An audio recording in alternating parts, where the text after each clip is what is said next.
Olá pessoal, vamos começar aqui com um vídeo introdutório sobre o tema de análise de complexidade de algoritmos. Porque quando a gente está resolvendo problemas em qualquer área, incluindo a ciência de dados, é importante a gente saber que a gente está fazendo uma solução que seja eficiente. E a gente precisa ter uma linguagem, alguma maneira de se comunicar, de a gente conseguir dizer que nosso determinado programa, algoritmo, nossas escolhas feitas para solucionar um determinado problema, que essa escolha ela é uma escolha eficiente. Portanto, tem importância aí da gente dar uma olhada nisso aqui. Obviamente a gente não vai cobrir e nem cobrar isso muito a fundo no curso, mas vamos dar uma ideia de que isso existe e de como funciona um pouco dessa área, que ela é estudada bem a fundo dentro de cursos de computação. Então, o que a gente vai ver aqui rapidamente nesta aula é a notação assintótica, que nada mais é que uma função, na verdade classes de funções, que a gente tem, e a gente diz, olha, esse nosso código ele roda em um tempo que pertence a essa determinada classe de função.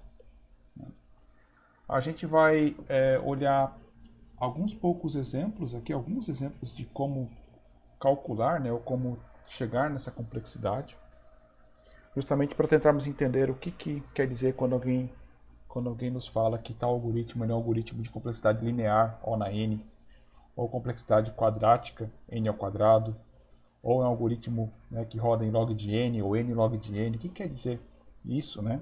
Então vamos pegar alguns pequenos exemplos aqui e vamos mostrar eles para que até a gente desenvolva essa compreensão, para que a gente entenda o que isso quer dizer quando alguém nos comunicar isso.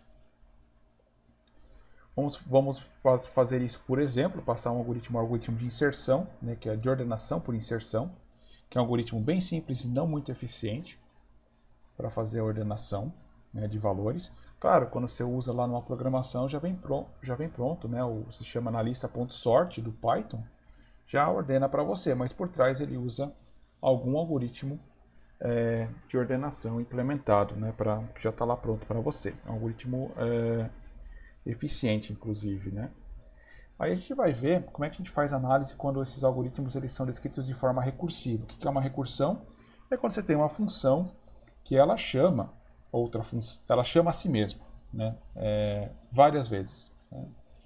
Então ela se utiliza para resolver o próprio problema. Obviamente ela tem ali dentro dela um critério de parada, senão também ela chamaria a si mesmo. Se ela chama a si mesmo, ela nunca pararia, Mas ela tem um critério de parada, quando uma determinada condição é alcançada, ela para de se chamar a si mesmo, retorna, e esse retorno é utilizado pela função chamadora, que foi ela mesma, com resultados diferentes, e a gente usa isso para resolver um problema. Várias estratégias e projetos de algoritmos são baseados em algoritmos recursivos, por isso a análise da complexidade é importante. A gente vai ver um caso bem simples, só para dar uma introdução de como funciona isso, que é o cálculo do número fatorial, que a gente pode ser recursivo, número fatorial, aí então, ponto de exclamação, por exemplo, 5 fatorial nada mais é que 5 vezes 4 vezes 3 vezes 2 vezes 1, 3 fatorial é 3 vezes 2 vezes 1, ou vocês podem perceber que 5 fatorial nada mais é que 5 vezes 4 fatorial, porque 4 fatorial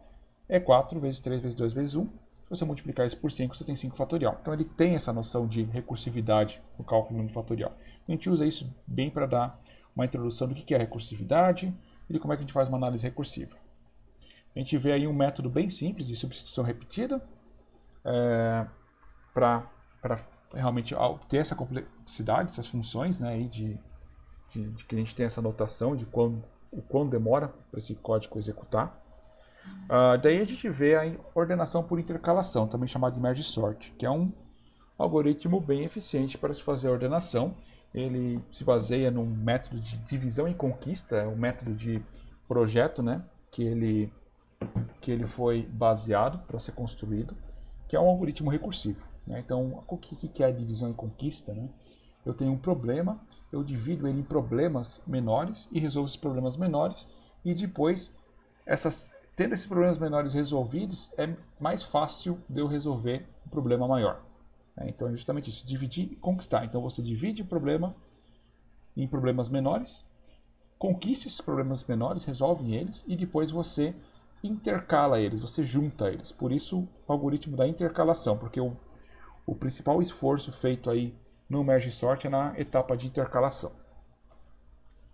Aí nós vamos ver a parte, né, do início da análise do Merge Sort. Existem vários métodos para você fazer a análise da complexidade de um algoritmo que é recursivo. Tem teorema mestre, tem árvore de recursão, que é o que a gente vai mostrar aqui, e entre outros, né? Entre outros métodos aqui. Mas a gente mostra só um porque realmente só está se preocupando em realmente entender eles. Tá? Então, quando a gente fala de notação assintótica, o que a gente quer dizer? A gente quer dizer, né, que a gente tem uma função f, aí f de n, que ela representa exatamente o tempo que vai demorar o meu algoritmo, o meu código para ser executado. Esse tempo não é necessariamente tempo em segundos, minutos, horas, né? Mas é uma abstração de tempo, é a quantidade de esforço, certo? Então, se essa função me retorna 2, e esse 2 tomou lá 1 hora, significa que se ela me retornasse 4, ela iria retornar 2 horas. É uma coisa, né, proporcional dessa maneira. Você pode também dizer que, olha, essa função ela retorna mais ou menos uma aproximação do número de instruções que vão ser executadas, ou do número de linhas que são executadas no código. Vale que lembrar, não é uma coisa exata, mas é mais ou menos uma aproximação disso. E a gente normalmente tem essa função f de n, que ela pode ser uma função complexa até para dar, né? Por exemplo, calculamos aqui exatamente os números de instruções que esse programa gera. Vai ser uma função aí com vários termos, só que eu não me interesso muito em tê-la exatamente ali. Eu quero uma aproximação disso. Né? Eu quero uma ideia genérica. Então, normalmente, eu digo que ela está numa classe de funções, que é essa função g. Essa função g normalmente é uma função simples. Por exemplo, é n ao quadrado, log de n log n, alguma coisa assim bem simples, bem fácil de se comunicar. E a gente garante que, olha, a partir de um determinado momento, a partir de um determinado valor de n, essa minha função ela sempre vai estar ou entre a minha função g de n, entre duas constantes dela, né? Ou seja, a minha constante menor pode ser o meu c1 vale 1 e o meu c2 vale 2, e minha função f de n, que ela tem uma fórmula complexa, ela sempre vai ficar entre uma vezes o g de n e duas vezes o g de n. Vai ficar entre esse intervalo, né? Esse c1 e c2 ali são constantes na primeira figura. Tá? Ou a gente vai dizer que, olha, essa minha função aqui f de n, a partir de um determinado momento n0, para um determinado valor de n, n0, ela sempre é menor que a função g de n vezes uma constante qualquer, que é o caso aí do 2. Ou seja, eu digo, olha, ela nunca demora mais do que isso. E é uma constante, uma afirmação interessante a gente fazer. Que eu digo, olha, não interessa o formato da sua entrada, né? Ela sempre vai rodar num tempo abaixo da função g de n. Ou você também pode afirmar, como mostra na figura 2, dizer, olha, minha função f de n, ela nunca vai ser mais rápida do que esse g de n. Ela sempre vai tomar mais tempo do que isso. Tá? Então essas são afirmações que a gente faz. Então a gente diz assim que o tempo de execução dela está aí limitado a uma determinada função, uma função simples. Né? E a gente coloca essa constante aí para nos auxiliar a definição disso. Mas a gente fala, são funções, né? Como se é uma função, não valor demora, se meu código demora sempre 2 horas, 3 horas para executar. Não. Ele demora alguma quantidade de tempo vezes o tamanho da entrada n. Então, n aí representa o tamanho da entrada. Por exemplo, no algoritmo de ordenação, o que poderia ser o n? O n poderia ser a quantidade de elementos que está na minha lista que eu quero ordenar. E é uma noção, assim, até meio óbvia que a gente tem. Se eu tenho uma lista com 10 elementos, vai demorar um certo tempo para ordenar. Se eu tenho uma lista com 200 elementos, demora mais. Se eu tiver uma lista com 2 milhões de elementos, vai demorar muito mais para ordenar.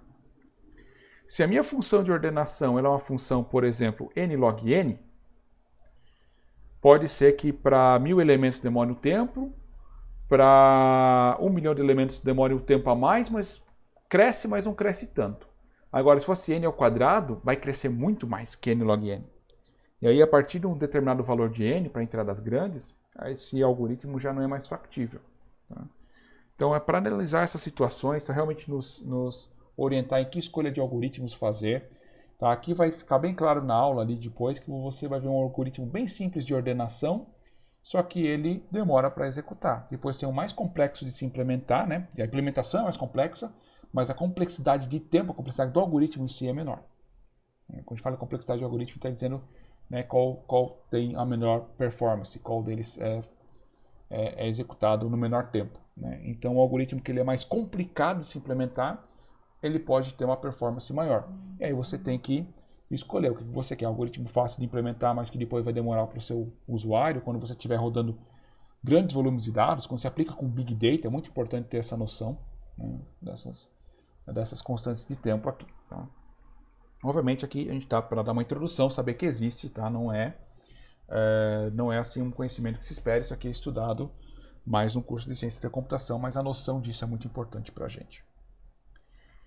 Então, formalmente, isso aqui é a definição de alguns termos, tá? Então a gente tem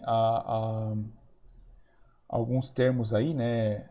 Teta, ômega e tudo mais, certo? Que definem aí o comportamento da nossa função. Basicamente, olhando a figura anterior, já dá para ter uma ideia melhor. No primeiro caso, né, o nosso f de n fica entre uma mesma função com constantes diferentes. No caso ali do segundo, né, que é a notação O grande, ela é menor que uma função, ou seja, você tem um limite superior, e na outra ali você tem um limite inferior. Né, que está dizendo ali no terceiro caso, sua função nunca é melhor do que isso. Isso, nunca é melhor do que isso. Né? Então a função f de n, que está em vermelha, é sempre acima do que aquilo. As duas últimas linhas são só reescritas, né? Com pequenas variações das linhas 2 e 3 ali. Tá? Sem contar a primeira ali, né? do O grande e do ômega ali. Né? Então são variações deles. Tá? Isso aqui é a definição formal dele. E sempre a partir de um N0. Tá? Valores pequenos não me interessam, porque pode ser que no começo as constantes ali, ele não chegue a ficar tão... ele pode passar da função, da função g de n, né? O f de n pode passar para valores pequenos de n, mas a gente não se interessa por valor pequeno de n. Valor pequeno de n, O ao cubo vai rodar rápido, você nem percebe. Para valores grandes de n, quando a tua entrada começa a ser 1 milhão, 2 milhões, 3 milhões de dados, 1 bilhão de dados, quando você começa a falar de Big Data, aí o n é grande. Aí você precisa ser eficiente. E é aí que nos interessa. Então a gente só precisa mostrar que, olha, a partir de um determinado n0, esse algoritmo aqui tem esse limite por essa função aqui simples, aqui por essa g de n. Isso é o caso. Para a maioria dos algoritmos simples, tá? Esse NC-N0 é o valor pequeno, é o valor 1, 2, tamanho 1, 2, 3 de entrada. E depois começa a ficar maior. Bom, o que é esse g de n? São funções, e as funções mais comuns estão aí listadas. O na 1 é perfeito, O na 1 é ótimo. Não interessa o tamanho da entrada, ela sempre roda no mesmo tempo. É um programa bem simples, um algoritmo bem simples. Log de n também é bom, né? Para muitas aplicações, log de n é uma complexidade bem interessante. Ele diz que se a minha entrada dobrar, o meu tempo não necessariamente dobra, ele cresce menos do que cresce, mas não cresce linearmente, não cresce linearmente. Aí ele cresce de log de n. Então é bem interessante. LG, tá? A gente usa normalmente LG para log, porque em computação LG significa o log na base 2. E o log na base 2 é extremamente interessante na computação, porque base 2, binário, né? Tudo é representado em binário.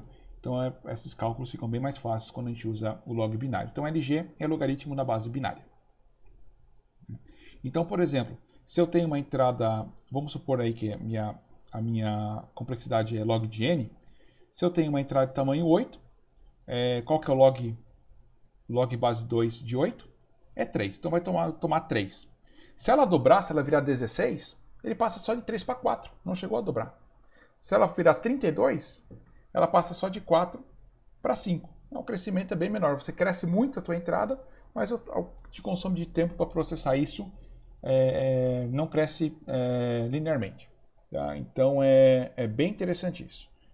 O próximo, O na n, que é o linear, ele é uma das complexidades bem comuns e é uma das que a gente mais associa. Bom, se meu programa para processar 10, um N, né? Por exemplo, ou se fosse dizer, para ordenar um vetor com 10 posições ele toma 1 segundo, para ordenar um com 20 posições ele deve tomar 2 segundos. Para ordenar um vetor com 100 posições ele toma, vamos supor, 1 segundo. Para ordenar um vetor com 200 posições ele deve tomar 2 segundos, é o dobro. É linear, O na N. Obviamente a ordenação não é linear. A ordenação é mais do que linear. Ou seja, para você ordenar um vetor com 100 posições, se você tomar 1 segundo, um vetor com o dobro, 200 posições, você não vai tomar 2 segundos, você vai tomar mais do que 2 segundos. 2 segundos conta alguma coisa. Né? Na verdade, a próxima complexidade aí, N log N, a maioria das ordenações são N log N. Existem ordenações O na N em casos bem específicos, quando você está ordenando só números inteiros e você assume um monte de restrições ali, aí você consegue ordenação O na N linear. Mas normalmente N log N são as melhores ordenações. Merge sort, quick sort, heap sort, né, algoritmos de ordenação muito legais, são tudo N log N. Caso esperado e melhor caso. Alguns podem ser mais rápido do que isso no melhor caso. Tá? Essa é a questão de pior caso também, né? Se a tua entrada estiver totalmente ruim, né? Totalmente um caso bem desfavorável, o quicksort nesse caso toma N ao quadrado. Mas normalmente o quicksort ele é, como o nome diz, rápido. O na N ao quadrado é a coisa que nos complica. Né? Complica bastante. Daqui para frente começa a ser demorado. Claro, depende. Existem problemas complexos que N ao quadrado é uma ótima solução para um problema complexo. Mas, se falar em ordenação, N ao quadrado já é lento. Porque a gente sabe que a gente consegue ordenar N log N. Né? E assim tem várias outras classes.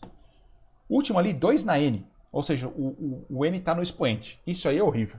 Isso aí é muito tempo. Tá? É uma classe totalmente diferente da classe de problemas exponenciais. Tá? Isso aí são problemas que tomam muito tempo para fazer. Por exemplo, resolver fazer um algoritmo que sempre ganha no xadrez. Vai estar ali, vai estar por essas classes aí. É pior do que o número que está aí. Tá? Então, são problemas quando os problemas começam a ficar bem complicados. E é quando a gente começa a usar a aprendizagem de máquina. Porque a gente não procura mais a solução perfeita, a solução exata do problema. A gente procura uma solução factível. Uma otimização. Olha, me dá uma solução que é a melhor possível no tempo que a gente tem para executar. E que é no tempo factível. Porque eu sei que para resolver esse problema aqui, perfeitamente achar a melhor solução, vai tomar todo o tempo que existe no universo, que o universo já existe. Vai tomar de novo a idade do universo para conseguir calcular isso. Tem problemas que são assim, dependendo do tamanho da entrada. Então, a gente usa para isso a aprendizagem de máquina, justamente para achar uma solução subótima. Né? Porque muitas vezes a melhor solução pode custar tão caro que não vale a pena. Né? Se, por exemplo, eu quero uma rota para ir vamos dizer, de Curitiba para 2 vizinhos. Bom, ele pode me dar a rota. Por sorte, né, essa rota pode ser a melhor já, porque não é um problema tão complicado. Mas vamos supor que fosse, né, que tivesse tantas alternativas, que fosse complicado, e que a melhor solução, comparada com a solução subótima, são 5 segundos mais rápido. Só que para computar essa solução 5 segundos mais rápido, toma 1 hora a mais de processamento. Não vale a pena. Não vale a pena essa demora. Tá? Então, quando o crescimento aí da complexidade é muito grande, a gente começa a precisar ter aprendizado de máquina. Ou outras alternativas, algoritmos de aproximação, outras coisas assim. Né? Então, tudo isso tem aquela ligação das decisões, né? O que a gente aplica, por que a gente aplica, isso nos auxilia. Quando a gente fala, né, da complexidade de um programa, a gente normalmente quer o termo mais dominante. Né? Então vamos supor que T de N fosse realmente o cálculo exato do número de instruções que esse programa vai rodar para resolver um problema de entrada de tamanho N. Né? Por exemplo, no algoritmo de ordenação, o número de elementos que eu tenho para ordenar. Né? Então, se eu tenho 8 elementos, meu N vale 8. Então tem ali uma fórmula, N ao quadrado mais N log N. Está somando 3 elementos. Está somando, não está multiplicando eles, está somando. Né? Obviamente o N está multiplicando o log de N ali. Então tem um log n log n, tenho n e tenho n ao quadrado. A minha complexidade daí, eu ignoro esse n log n, que só está somando, e digo que a complexidade é n ao quadrado. Por quê? Para valores grandes, né, é esse cara aí que vai dominar, fazer o crescimento daquele ali, e o resto altera muito pouco. Tá? Então, sempre o termo dominante. Segundo exemplo, se minha forma fosse log de n mais 1, então eu só preciso dizer que, olha, minha complexidade aqui é log de n. É normal a gente colocar isso entre O, θ, ou ômega, né, ou O pequeno, e assim por diante, né, dizer, né, se é um limite superior, inferior, se é o limite tanto superior e inferior com constantes diferentes, que nem tinha lá naquela primeira imagem. Tá? Normal a gente definir complexidades assim. Então essas são as mais comuns, normalmente só se interessa pelo termo dominante, é realmente uma simplificação. A gente faz a conta e chega numa simplificação, olha, esse aqui mais ou menos é a complexidade desse meu algoritmo. Bom, vamos olhar um algoritmo de ordenação bem simples. Ah, mas no Python já tem o sort que é eficiente implementado para mim e pronto. Sim, tem. Mas eu não vou trazer um problema que não tenha já pronto para você. Eu vou trazer um problema aqui que é fácil de entender, que é a ordenação por inserção. É um estudo de caso, simplesmente, tá? Não é que a gente precisa aprender a ordenar na mão. Tem, né, quando eu estou só programando, já tem um método lá, o sort, que faz para mim automaticamente.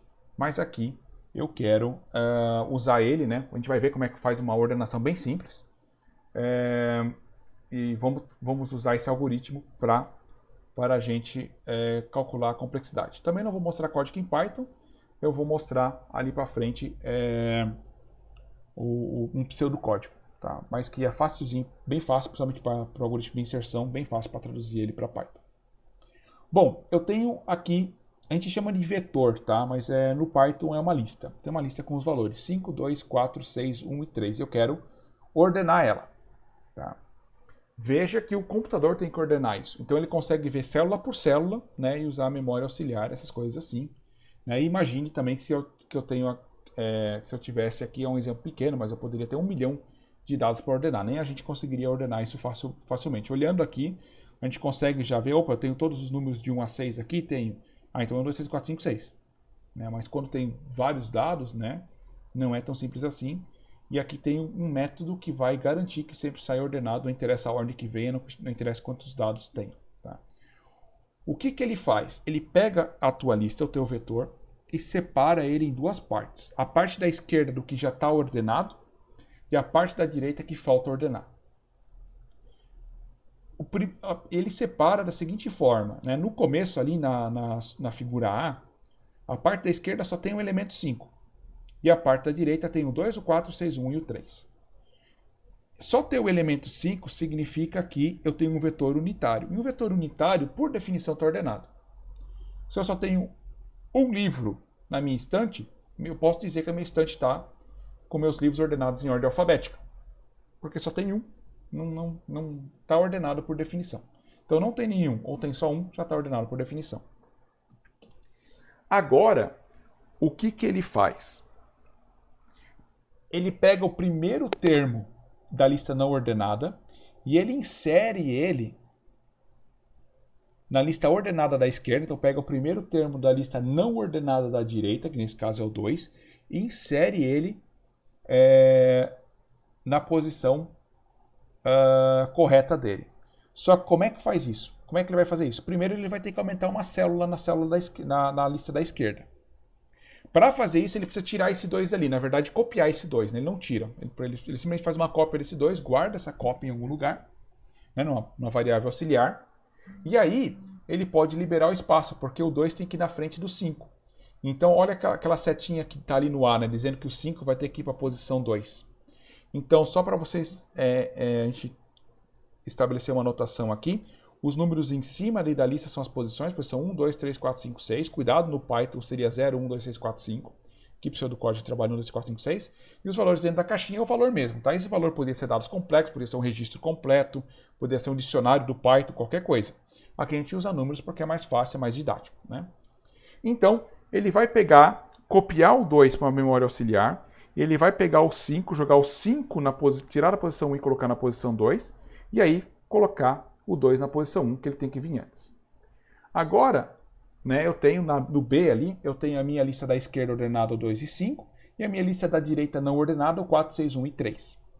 Primeiro item da minha lista não ordenada é o número 4, que está na posição 3. Ele tem que vir para a posição 2, e eu tenho que jogar o 5 para a posição 3 para liberar espaço. Então, copia o 4 para a variável auxiliar, para justamente liberar a célula 3, para poder subscrever ela. Coloco o 5 na célula 3, liberou a célula 2, coloco o 4 ali, que é a posição certa.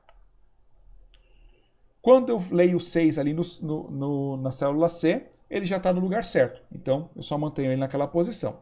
Aí na figura D, eu fiquei com 2, 4, 5 e 6 na lista da esquerda, e eu fiquei com 1 e 3 na lista da direita. Olha o que acontece agora. Esse 1 tem que ir lá para o começo. Aí eu copio o 1 na minha variável auxiliar. Sempre copiar ele para a variável auxiliar. Movo o número 6 da posição 4 para a posição 5. Como eu movi o 6 da posição, na verdade copio ele, né, da 4 para 5, a posição 4 ficou livre, eu posso subscrever ela. Agora eu copio o 5 da posição 3 para a posição 4. Aí a posição 3 ficou livre. Aí eu copio o 4 da posição 2 para a posição 3. Aí a posição 2 ficou livre.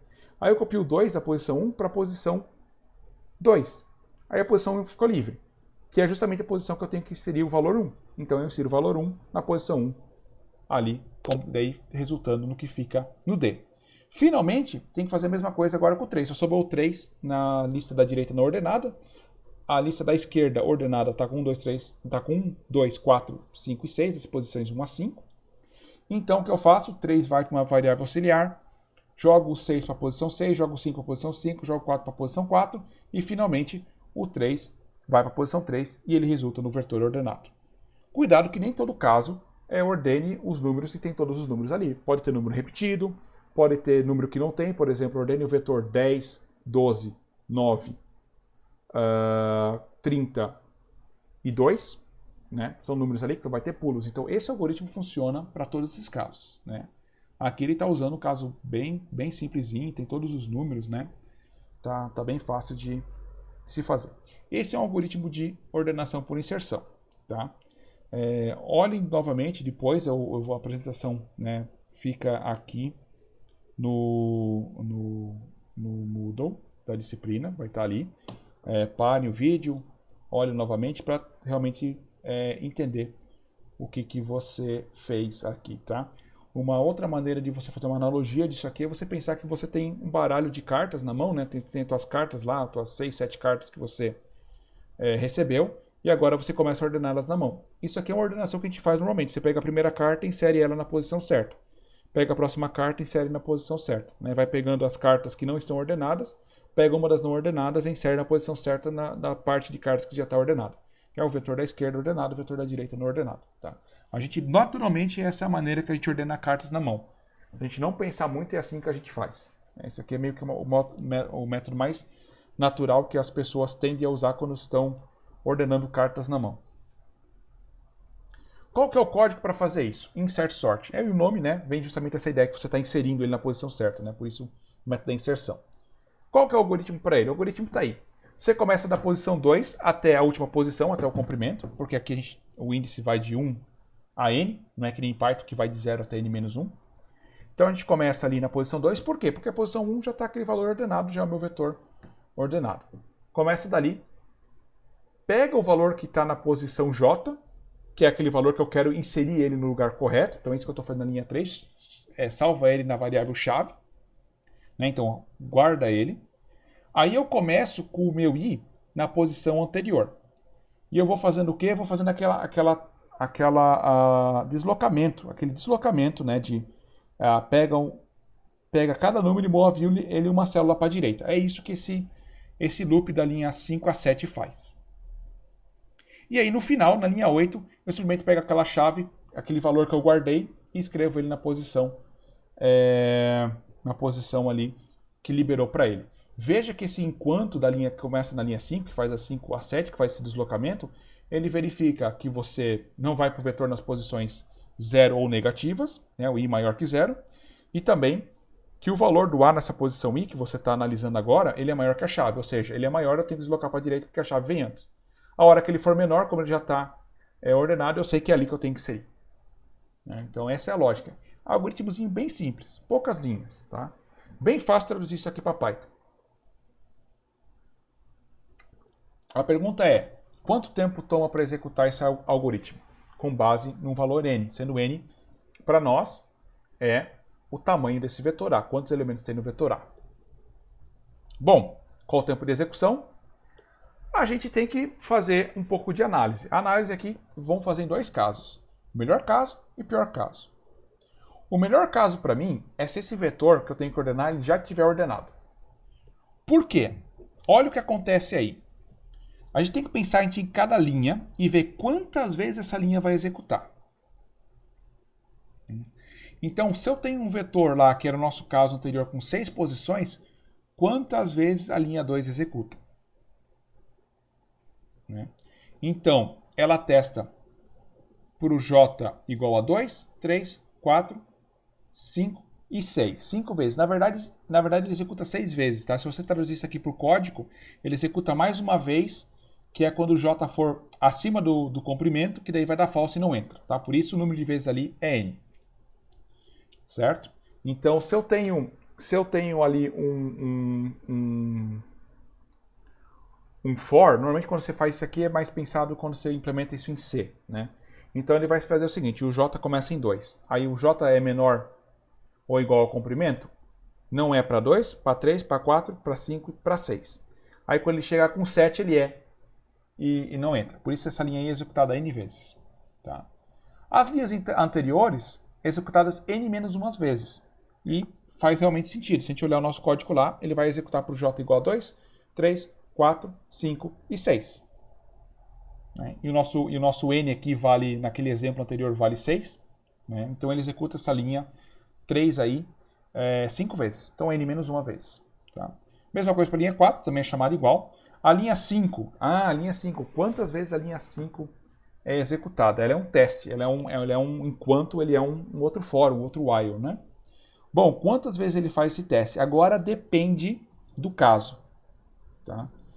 A gente sabe que a gente vai executar essa linha 5 pelo menos n menos uma vezes. Só que para cada n, cada valor de n,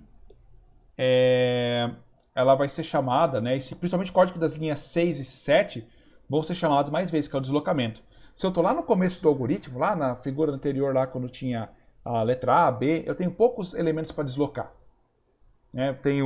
No primeiro eu tenho no máximo um elemento para deslocar, no segundo no máximo 2, no terceiro no máximo 3 e assim sucessivamente. Então, esse TJ é quantos elementos eu tenho que deslocar. Tá? Quantos elementos eu tenho que deslocar. Fica mais claro quando eu falar do pior caso. Aqui, como já está ordenado, eu nunca preciso deslocar, porque simplesmente ele olha, ele faz esse enquanto da linha 5 e ele verifica... Ah, não, já está na posição certa dele. Não precisa, que nem era o caso lá do número que a gente tinha aqui, né, na figura C, né, que o 6 já estava na posição dele. Só que aqui, ele faz isso para todos os elementos, que é o melhor caso. Se o meu vetor de entrada já era 1, 2, 3, 4, 5, 6, ele vai no 1, você já está na posição certa, já pula para o 2. Tá? Ele não entra ali, nesse enquanto da linha 5 a 7. Então, esse TJ, pode ver ali em vermelho que está anotado, o TJ ele é igual a 1 para todo o valor de J, para o J2, para o J3, para o J4 até o Jn. Tá? Então, a linha C4 ela é executada uma vez vezes n-1, e as linhas C5 e C6 nunca são executadas. A linha C7 é executada n-1 vez, que nem as linhas 3 e 4, que é a linha 8 ali. Que é o custo C7, né, que é a linha 8. Tá? Esse custo é o custo que cada linha toma, que cada instrução pode ter um custo um pouco menor. Uma atribuição alguma coisa, um decremento pode ter um custo maior. No fim das contas, a gente junta eles tudo numa variável e chama isso aqui uma constante, e constante a gente ignora. Tá? Então, agora eu realmente faço a minha conta ali embaixo. Olha o meu T de n, o que é? Bom, é a linha C1 executada n vezes, e a linha C2 executada n menos umas vezes, a linha C3 executada n menos umas vezes, a linha C4 é executada n menos umas vezes também, porque o TJ é 1. Mesma coisa para... Não é linha, desculpa, é o C7, né? A constante de tempo C7. É executada n menos umas vezes, assim por diante. A constante C5 e C6 nunca é executada, é 0, né? Aí eu chego nessa forma, simplifico a álgebra básica, eu chego numa fórmula nesse formato aí. É a constante C1 mais C2 mais C3 mais C4 mais C7 vezes N menos as constantes C2, C3, C4 e C7. Por causa desse menos 1 ali, ele gera um menos alguma coisa. Constante é constante, então eu poderia dizer que todo esse C1 mais C2 mais C3 mais C4 mais C7 é um A. E esse C2 mais C3 mais C4 mais C7 é um B. Então a gente tem uma função do formato A de N mais B. É uma função linear. Logo, esse algoritmo executa em tempo linear no melhor caso. Por isso eu até uso aquele símbolo ali, aquele ômega ali. Tá? Melhor caso é linear. Se você já me dá um vetor ordenado, ele simplesmente vai passar por cada posição desse vetor, confirmando que ele está ordenado. É isso que ele está fazendo ali. É dessa forma aí que ele verifica. Tá? Então é isso. Mas é uma coisa meio óbvia. Se já está ordenado, realmente faz sentido você fazer pouco esforço. Agora, se ele não tiver ordenado, agora eu preciso conhecer um pouquinho da estratégia do algoritmo. O que é o meu pior caso ali? É se para cada posição eu sempre tiver que incluir um novo item da lista não ordenada na primeira posição da lista ordenada e ter que deslocar todos os elementos. Quando isso acontece? Isso acontece quando o meu vetor de entrada ele está inversamente ordenado. Se a minha entrada é 6, 5, 4, 3, 2, 1 para ordenar, é o meu pior caso para o algoritmo de inserção. Tá? Isso eu sei olhando o algoritmo, pensando um pouco, fazendo uma análise. Tá? O número de vezes com base no N e no TJ é o mesmo ali. Tá? Então o custo de cada linha é o mesmo, e a gente sabe que a gente vai ignorar isso. E o número de vezes cada linha executada, as funções é a mesma. O que muda é o valor do TJ. Por quê? Quando o J vale 2, eu tenho que fazer 2 deslocamentos. Quando o J vale...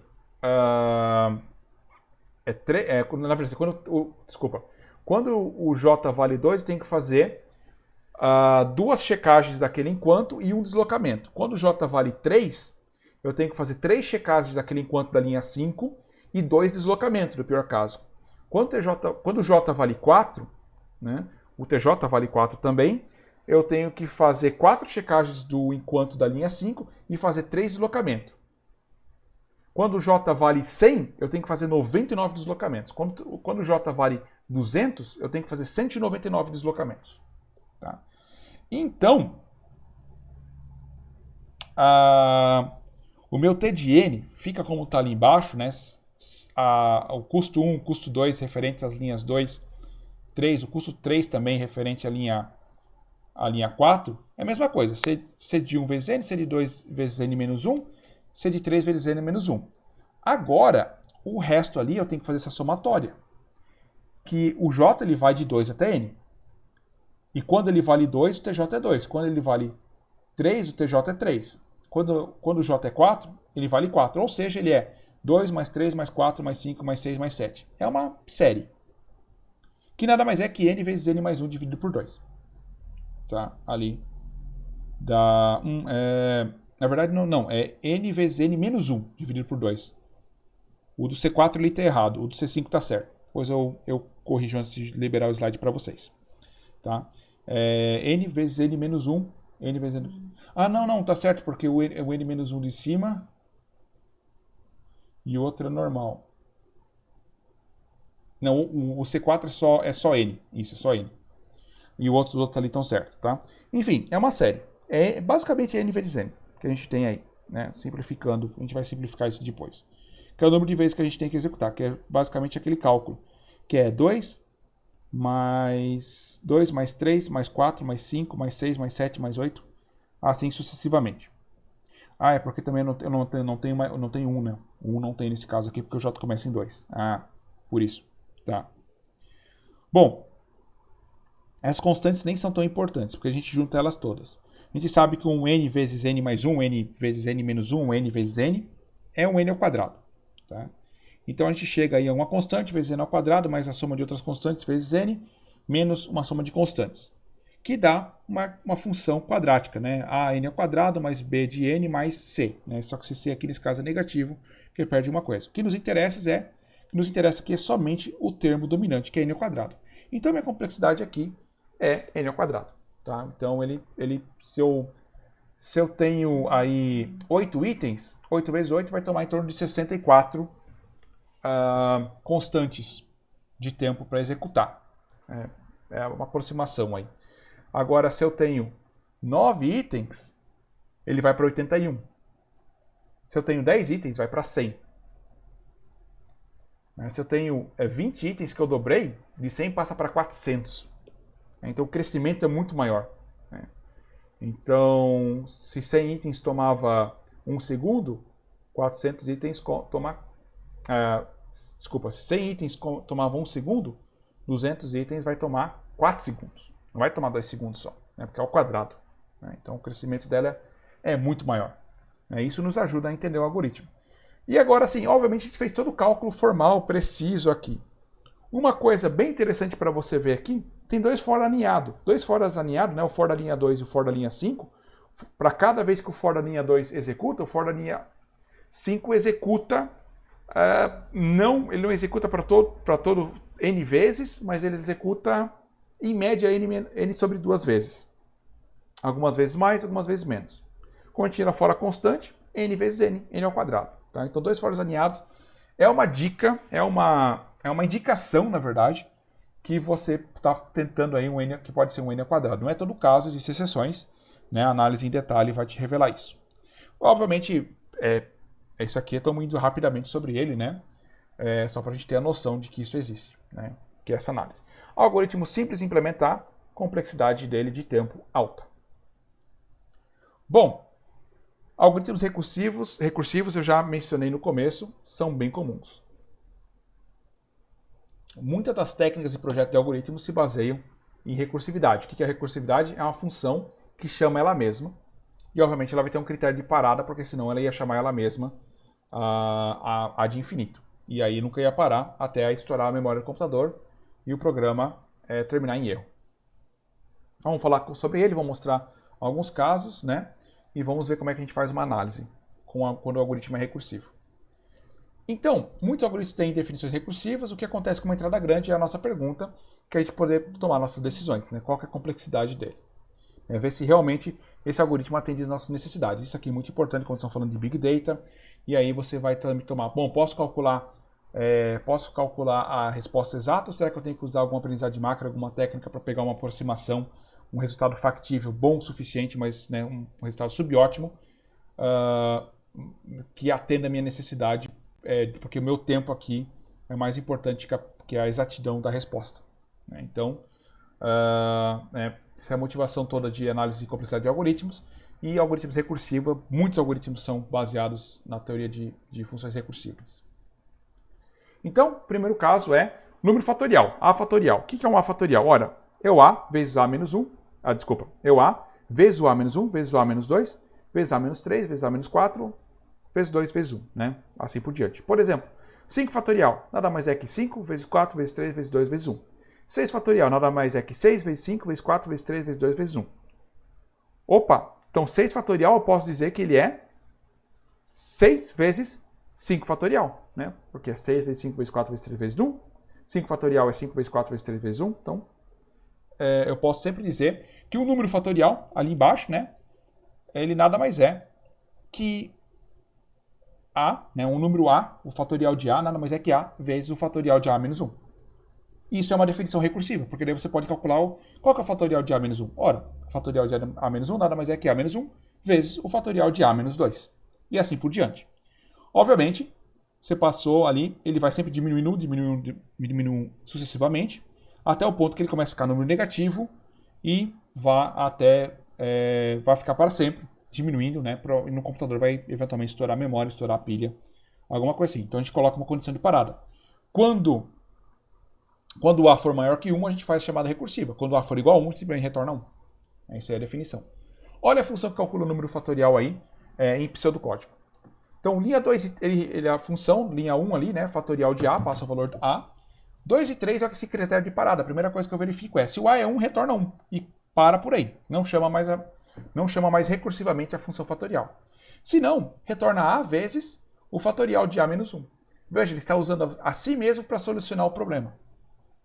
Qual que é o fatorial de 100? Bom, é 100 vezes o fatorial de 99. Aí ele chama recursivamente fatorial de 99. Qual que é o fatorial de 99? Ora, era 99 vezes o fatorial de 98. Chama recursivamente a mesma função. E vai fazendo isso até pedir qual que é o fatorial de 1, que daí ele vai entrar na linha 2 e 3 e retornar 1 e não executar a linha 4. Né? O retorne, ele interrompe a função ali. Ele termina a função no retorno e ela retorna naquele momento e não executa o resto dela. Tá? Então, isso aí é o que é um número fatorial, como a gente define ele recursivamente e como é que a gente faz um código que calcula ele recursivamente. Bem fácil. Bom, temos esse código aí. Qual que é o seu tempo de execução? Pega aquela função lá. O caso base, linha 2 e 3. Qual que é o esforço que ele faz? Né? Não interessa o valor de A. Quando a linha 2 sempre toma O na 1, a linha 3 sempre toma O na 1 para executar. Constante. Esforço constante. Tá? Isso que a gente está dizendo no caso base ali. Não tem nada. O valor de A não interfere quanto tempo vai demorar para executar as instruções 2 e 3.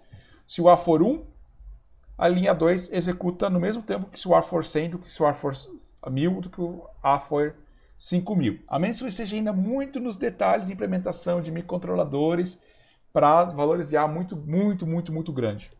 Mas a gente normalmente abstrai que, olha, não, isso aqui é tempo constante, né? Não interessa o valor de A, sempre demora a mesma coisa. A comparação é igual, é uma coisa bem básica.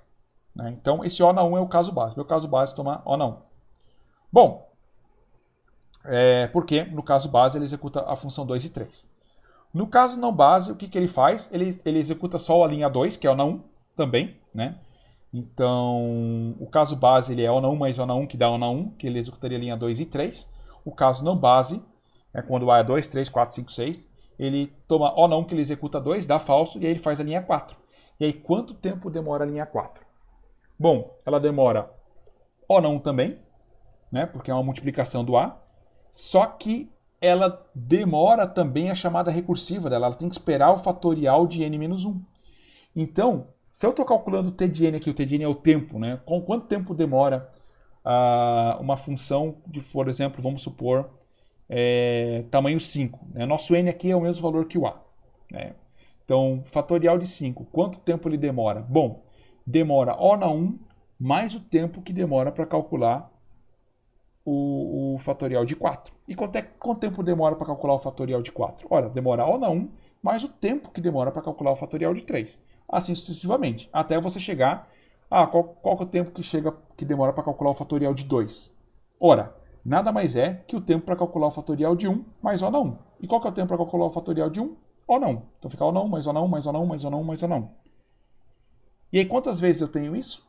N vezes. Então já dá para ter a noção que isso aqui está se encaminhando a ser uma função linear. Né?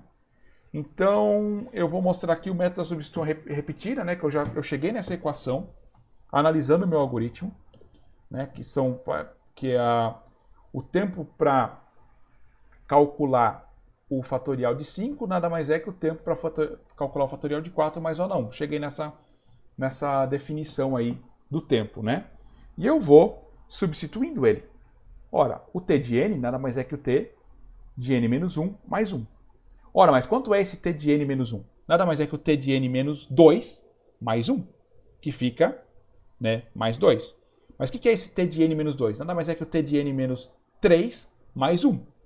E assim sucessivamente. Você vai expandindo ela.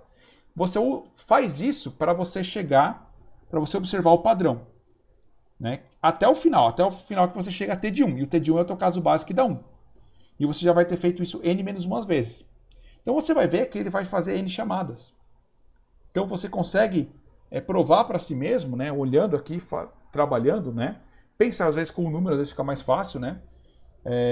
O de 5 nada mais é que o de 4 mais 1.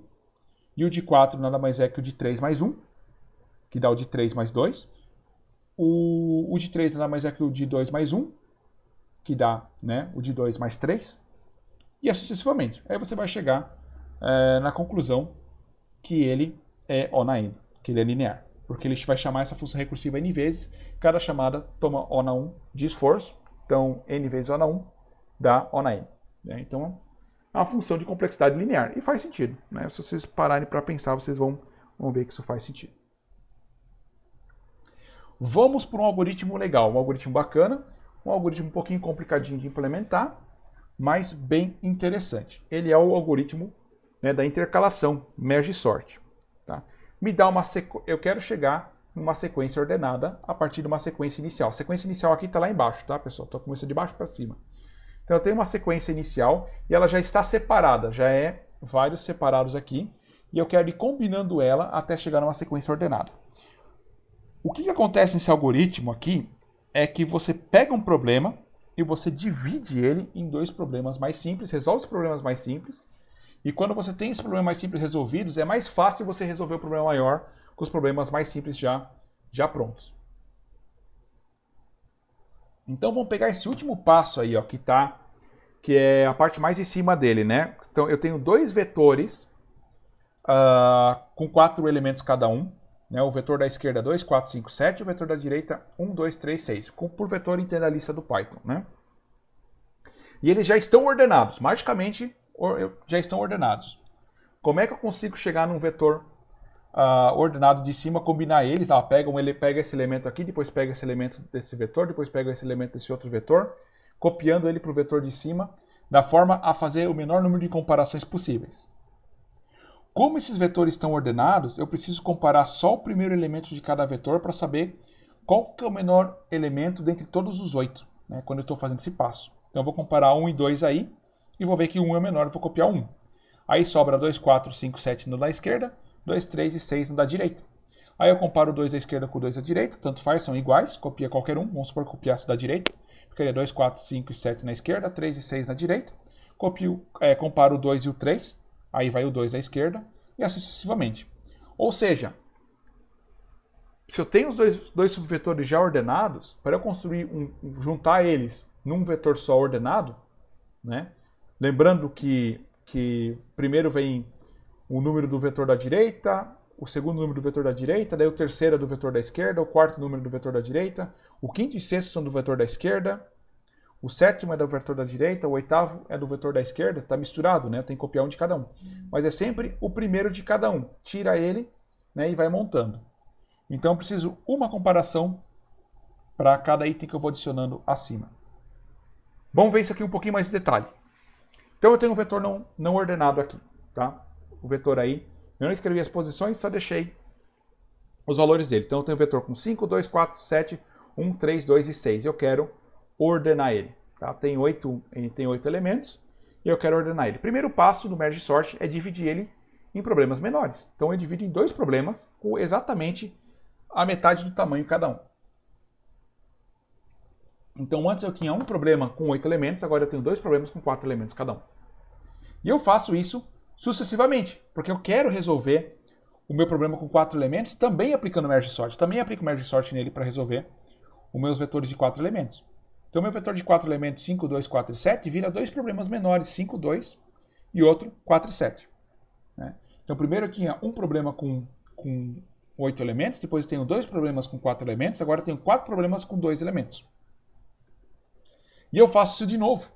E agora eu passo a ter 8 vetores com um elemento cada um. E 8 vetores com um elemento cada um é muito interessante, porque um vetor unitário, por definição, um vetor unitário ou vazio, por definição, ele já está ordenado. É aquela brincadeira que eu falei lá, se eu tenho um livro só na minha estante, eu posso dizer que a minha estante está com meus livros ordenados em ordem alfabética. Tá? Então, eu cheguei, né, só pela divisão, eu já cheguei em 8 problemas resolvidos. Né? Aí eu vou jogar esses caras aí para cima. E agora, a gente faz o passo do que a gente chama de intercalação. Então eu vou pegar os dois problemas mais à esquerda, o 5 e o 2, e vou intercalar eles. Eu preciso só comparar o 5 com o 2, pegar o menor deles e colocar primeiro, e depois o que sobrou depois. Pronto. Cheguei, né, num problema de tamanho 2 ordenado. Num dos 4 problemas de tamanho 2. Faço isso com todos os itens, certo? Aqui novamente comparo 1 e 3, qual que é menor é 1, então eu copio 1. Ah, desculpa, esqueci que ele está fazendo recursivo, né? Então tá, cheguei em dois problemas aqui, né? 2 e 5 e 4 e 7. Agora eu quero gerar um vetor de 4 com esses elementos ordenados. Qual que é a minha estratégia? Eu preciso, como eles estão ordenados, eu preciso comparar somente o primeiro elemento de cada um.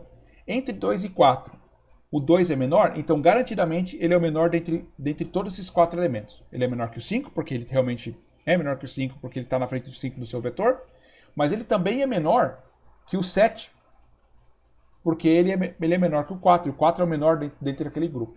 Vocês podem pensar isso, que é parecido com aquele estágio, né, de mata-mata de jogos competitivos, tipo jogo de futebol, etc. Né? Então joga 2 times, joga os outros 2 times, o melhor da esquerda é o melhor de todos, da chave da esquerda. O melhor da direita é o melhor da chave da direita. Então quem ganhar deles é o campeão, porque é o melhor de todos.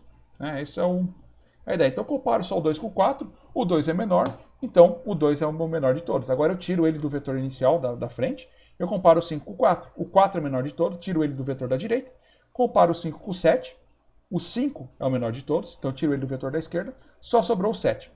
Aí está ordenado, 2, 4, 5, 7. Tá? Agora, esse subproblema aqui está resolvido, eu preciso da outra metade dele para continuar. Então eu vou resolvendo lá o 1 com o 3, o 2 com o 6 e aplico o mesmo algoritmo. Comparo somente o 1 com o 2 agora. Comparando o 1 com o 2, o 1 é menor que o 2, obviamente ele é menor que o 6 também, porque o 2 já é menor que o 6.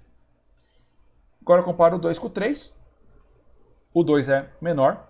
Agora eu comparo o 3 com o 6, o 3 é o menor, então eu copio só o 3. E finalmente só sobrou o 6, copio ele.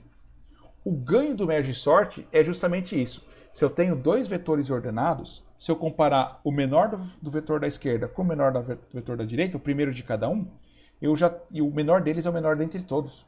Então, é uma comparação para cada elemento copiado. Por exemplo, aqui eu comparo 1 e 2, 1 é o menor, então eu copio 1. Agora eu comparo 2 com 2, que é o menor que sobrou em cada um. São iguais, tanto faz, tá? Podia pegar o da esquerda, podia pegar o da direita. A implementação aqui pega o da direita. Agora eu comparo o 2 com o 3, o 2 é menor, então puxa o 2. E o menor que sobrou da esquerda é o 4, o menor que sobrou da direita é o 3, compara só eles. O 3 é o menor, então copio ele. 4 contra 6, o 4 é o menor, então o 4 é o que desce. Então o menor da esquerda aqui que sobrou é o 5, o menor da direita continua sendo 6, o 5 é menor, copia ele. Finalmente compara os dois que sobraram, o 6 é o menor, copia o 6. E finalmente o 7 é o que sobrou, chegamos no nosso vetor ordenado. Bem mais complicado que o método da inserção. A gente consegue chegar nessa conclusão vendo um pedaço do código. Isso aqui é uma função, e essa função faz o passo da intercalação, que é o passo principal. O que ela faz? Ela pega 2 vetores que estão ordenados e vai montando um vetor ordenado com o elemento de ambos os vetores. Comparando o primeiro do vetor da esquerda com o primeiro do vetor da direita. E aquele que for o menor, ele copia para o novo e ele exclui. Na verdade, não exclui, ele simplesmente aumenta o índice dele, que aí no nosso caso é o I e o J. Já vamos chegar lá. Tá? Então, na linha 2 e 3, ele está calculando simplesmente o tamanho do subvetor, tá? Porque ali o A é o nosso vetor, o A vem de array, vetor, ou a lista do Python. O P, Q e R são os índices, o P é a posição desse array, porque esse array é o vetor completo, ele está trabalhando num pedaço dele, Então o P é a posição inicial, o R é a posição final, e o Q é a posição do meio dele. Então ele calcula o tamanho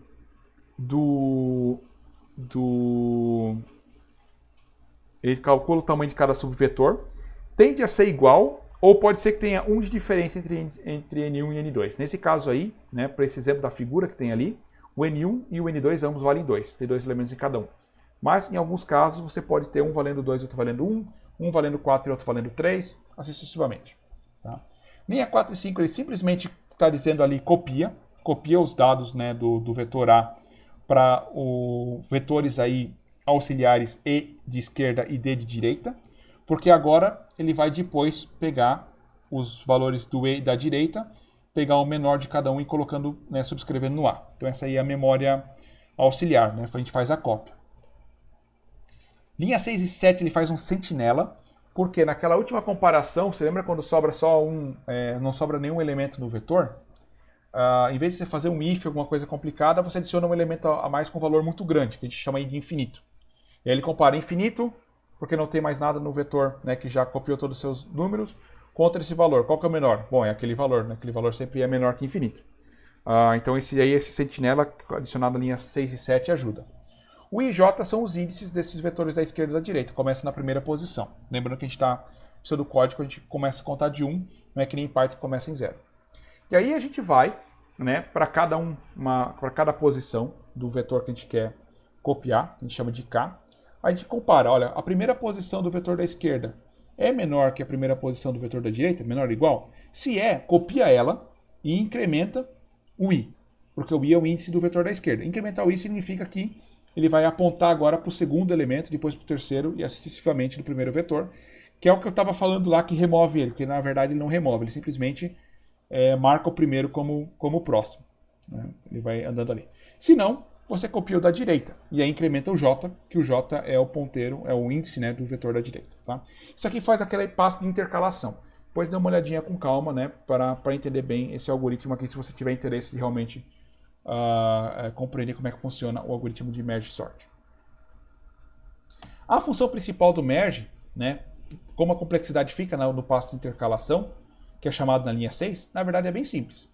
Você pega o vetor A, o P e R é o intervalo do vetor que você está interessado, porque lembra que a gente vai quebrar ele em subproblemas, né? Então é os subvetores. O A é o vetor grande completo, o P vai dizer, olha, eu estou interessado da posição 1 à posição 4, ou estou interessado da posição 5 à posição 8, que você ordene aqui nessa chamada merge sort. Né? Então ele faz a condição de parada, então enquanto o P é menor que o R, porque se ele passar, significa que o vetor é unitário, então não tem mais, termina, não continua chamando a função recursivamente. Aí o Q ali nada mais é que o ponto do meio, divide ele bem no meio, né? Então se o número for par vai dividir bem no meio, se o número for ímpar vai ficar um maior que o outro por causa do arredondamento. Que é aquele símbolo ali de arredondar para baixo ali, né, na linha 3. O Q é igual ao arredondamento para baixo de P mais R dividido por 2. Divide no meio e arredonda para baixo. Aí ele chama o merge sort na linha 4 para o lado esquerdo, chama o merge sort na linha 5 para o lado direito. Aí ele vai ordenar recursivamente chamando a mesma função. E depois, como ele volta com ele ordenado dos dois lados, ele chama o merge, que resolve esse problema. Tá? Isso aqui eu não espero que vocês entendam, tá? Não vai ser cobrado de vocês que vocês entendam o merge sort. Ele é, como eu disse, é um algoritmo mais eficiente, porém a implementação é mais complicadinha. Tá? O que a gente precisa olhar? Olhar nessa função e ver, né, tentar analisar o tempo de execução.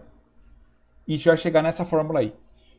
Que é justamente aquela ideia. Né? Se eu tinha um vetor com 8 posições, eu dividi em 2 vetores com 4 posições cada um. Ou seja, se eu tenho um vetor com n elementos, eu divido ele em 2 problemas menores, com n, que esses problemas têm tamanho n sobre 2. É justamente o que eu estou fazendo aí nessa equação, aí em vermelho.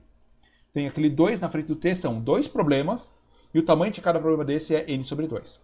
E o que é o mais O na n? É o quanto demora o meu merge sort, que é o que mais demora aí. Desculpa, que é a minha função merge, a minha função de intercalação, que é aquele que eu vi no slide anterior, que é a função que mais demora. Se a gente olhar nela, ela só tem realmente um for ali, né, que roda n vezes. Então ele é O na n. Se você olhar e analisar, vai ver que é O na n. 4 e 5 também é O na n, que ele faz uma cópia, né, ali está abreviada a cópia. Né, cópias de listas, né, tomam O na n, sendo n o tamanho da lista. A lista do vetor. Né? Então linha 4 e linha 5 tomam O na n. O for da linha 10 aí vai tomar O na n. As outras linhas 9, 10, 6, 7, 2 e 3 são todas O na 1. O que domina aqui é o O na n. Então cada passo aqui toma O na n. E o passo básico, quando já está ordenado, ele vai naquele C da linha 2, ele falha, então é só O na 1, tempo constante. Então isso aí, né, é a definição da execução, do tempo de execução do nosso algoritmo de merge sort. Muito bem. Você consegue chegar a isso só observando os desenhos também, aquela animação também ajuda para você chegar nisso ali. Né? A ideia é que cada passo de intercalação toma O na n, sendo n o tamanho do subvetor, né? Não o tamanho n total, né, da 8 lá, mas quando eu tenho dois subvetores de 2 e 2, né? Então o n que demora ali é 4, né? Que é o do que eu estou gerando. Tá? Quando estiver gerando a solução final, aí sim é O de 8, né? Se o meu vetor final é 8. Então é O na n, ele toma O na n cada passo ali. E são dois problemas, por esse 2 multiplicando o t ali na frente, né? O t de n sobre 2, e a n sobre 2 porque cada problema foi dividido pela metade. É um problema que é a metade do tamanho. Muito bem. Vários métodos, eu não vou falar sobre todos eles, mas eu vou mostrar um, que é a árvore de recursão. Mas tem o método da substituição e tem o teorema Mestre, são métodos interessantes. Árvore de recursão, eu penso o seguinte, olha, tenho aquela fórmula ali. A primeira intercalação toma O de n.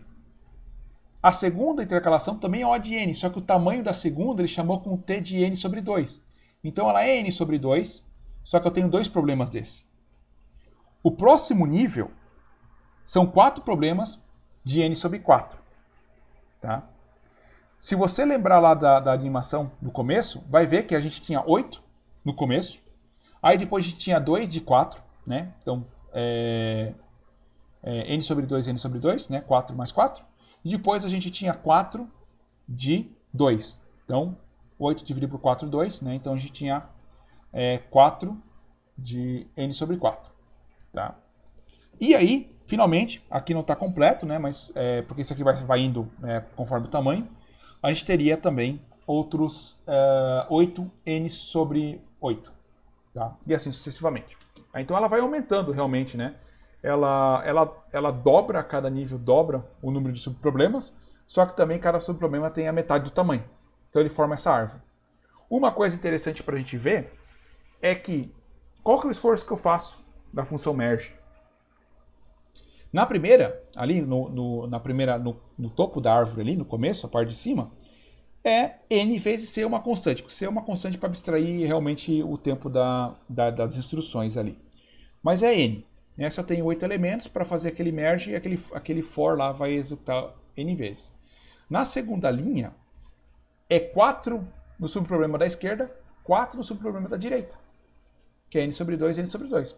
Se somar ele, dá n. Tá? No outro nível, mesma coisa. Eu tenho 2 mais 2 mais 2 mais 2, que dá 8, que é o meu n. Né? Se fosse pensar ali. Então, cada nível, na verdade, é sempre o tempo de cada nível é n. Ele toma n de esforço. N de esforço usando o exemplo, né? n igual a 8 de esforço para o último passo. 4 mais 4 igual a 8, né? N igual a 4 mais 4 igual a 8 no segundo nível ali da recursão. N igual a 2 mais 2 mais 2 mais 2, né? Que é N igual a 4 vezes 2, que é igual a 8 no terceiro nível, e assim sucessivamente. Tá? Então a gente consegue ver que cada nível toma N. A questão é quantos níveis eu tenho. Tá? Se meu número é 8, quantos níveis eu tenho aí? Eu tenho 4 níveis. Se meu número é 16, eu vou ter um nível a mais só.